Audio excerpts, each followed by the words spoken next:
Hello বন্ধুরা, আসসালামু আলাইকুম। কেমন আছেন সবাই? আজ আপনাদেরকে বিরিয়ানি রান্না করে দেখাবো। তার জন্য আমি এখানে প্রথমে তেল দিয়ে দিব পরিমাণ মতো।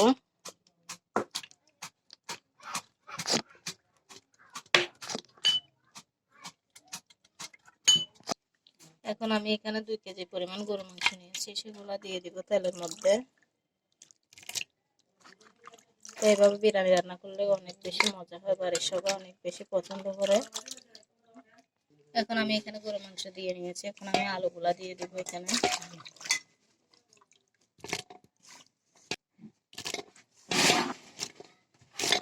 এখন আমি আলু দেওয়া শেষ। এখানে আমি 1 কেজি পরিমাণ আলু দিয়েছি, 2 কেজি পরিমাণ গরু মাংস দিয়েছি, আর এখানে কাঁচামরিচ কেটে রাখছিলাম, সেই কাঁচামরিচ গুলা দিয়ে নিচ্ছি। এখন আমি এখানে পেঁয়াজ কুচি অর্ধেক ব্লেন্ডার করা আর কিছু কুচি করা পেঁয়াজ দিয়ে দিব এখানে। পেঁয়াজ কুচি গুলা দিয়ে নিয়েছি। এখন এখানে আদা বাটা দিয়ে দিব, আর এগুলা রসুন বাটা। তো আমার সব মশলা দেওয়া হয়ে গেছে। এখন আমি গুঁড়া মশলাটা ব্যবহার করব, যেটা বিরিয়ানি মশলা দোকানে পাওয়া যায় সেটাই। এখন আমি এখানে আগে থেকে টক দই বানিয়ে রাখছিলাম, সেই টক দইটাই দিয়ে দিব।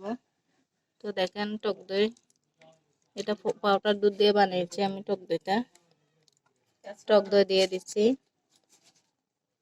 এখানে আমি এই বিরিয়ানি মশলাটা ব্যবহার করব, এটা দোকান থেকে পাওয়া যায় সেই বিরিয়ানি মশলা।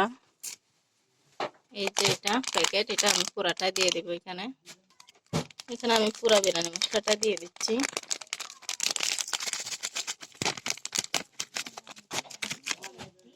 শেষ। তো এখানে আমি হালকা বাড়তি মশলা ইউজ করবো, তার জন্য আমি এখন বাড়তি মশলা দিয়ে দিব। এখন আমি এখানে তেজপাতা দিয়ে দিব, এগুলো বাড়তি তেজপাতা। এখানে মশলার মধ্যেও হালকা তেজপাতা ছিল, ছোট ছোট কুচি করা। এখন আমি এগুলো বাড়তি তেজপাতা দিলাম। আর এখানে হালকা হলুদ দিয়ে দিব।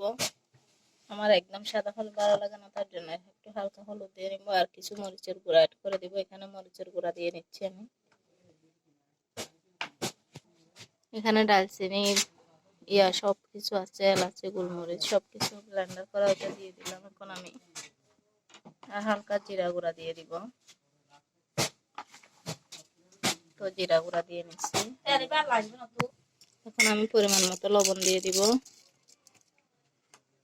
এখন আমি এখানে ধনিয়ার গুঁড়া দিয়ে দিব। এখানে বাড়তি মশলা না দিলেও চলে, আমার বাড়তি মশলা না দিলে ভালো লাগে না, সেজন্য আমি হালকা বাড়তি মশলা ইউজ করলাম। এখন এটা আমি চামচ দিয়ে কেটে ভালোভাবে মিক্স করে নেব। তো আমি কাটাকাটি শুরু করে দিচ্ছি। এটা আমি চামচ দিয়ে মেখে ভালোভাবে কিছুক্ষণ রেখে দেব, যাতে মশলাগুলো ভালোভাবে অ্যাড হয়। এখন আমি এখানে ব্লেন্ডার করা কাঁচামরিচ দিয়ে দিব আরো কিছু, যাতে জাল হয়। জাল না হলে একদমই ভালো লাগে না, অল্প খেলে তৃপ্তি মিটে যায়, যার জন্য এখানে আমি আরো কিছু কাঁচামরিচ দিয়ে নিচ্ছি। এখন আমি হালকা পরিমাণে মরিচের পানিগুলা দিয়ে দিলাম। তাছাড়া এখানে একটু পানি ব্যবহার করব আমি, যাতে গরুর মাংস ভালোভাবে সিদ্ধ হয় সেজন্য। তো আমার পানি দেওয়া শেষ। পরিমাণ মতো পানি দিলে হয়। এটা আমি বেশ কিছুক্ষণ মজিয়ে রেখেছিলাম। এখন আমি এটা চুলায় আগুন দিয়ে বসিয়ে দিব। এটা মাটির চুলায় রান্না করব। এখন এটা আমি চুলায় বসিয়ে বেশ কিছুক্ষণ সিদ্ধ করে এখন ঢাকনিটা নিয়ে আবার নেড়ে ছেড়ে দিব। এই যে সিদ্ধ হয়ে উঠছে, এটা আমি বেশ কিছুক্ষণ সিদ্ধ করে নেড়ে ছেড়ে দিয়ে নিয়েছি। এখন আমি আবার ঢাকনা দিয়ে আরো কিছুক্ষণ সিদ্ধ করে নিব। এই যে আমার বিরিয়ানির আলু মাংস সবকিছু কষানো হয়ে গেছে। আমি আর একটু কষানো হয়ে গেলে, মানে আর একটু পানি শুকিয়ে আসলে তখন এই চালগুলা দিয়ে ফেলবো। চাল দিয়ে আরো বেশ কিছুক্ষণ কষাতে হবে। একটু দেখতে থাকুন সবাই। এই যে এখন আমি চালগুলা দিয়ে ফেলবো এখানে। চালগুলা দিয়ে দিচ্ছি আমি। আমার চাল দেওয়া হয়ে গেছে। এখন এটা আমি ভালোভাবে নেড়ে মিক্স করে দেবো। আমার কষানো শেষ হয়ে গেছে এটা। এখন আমি এখানে পানি দিয়ে দেব। এখানে 2 কেজির মধ্যে 4 কেজি পরিমাণ পানি দিলে হয়ে যাবে।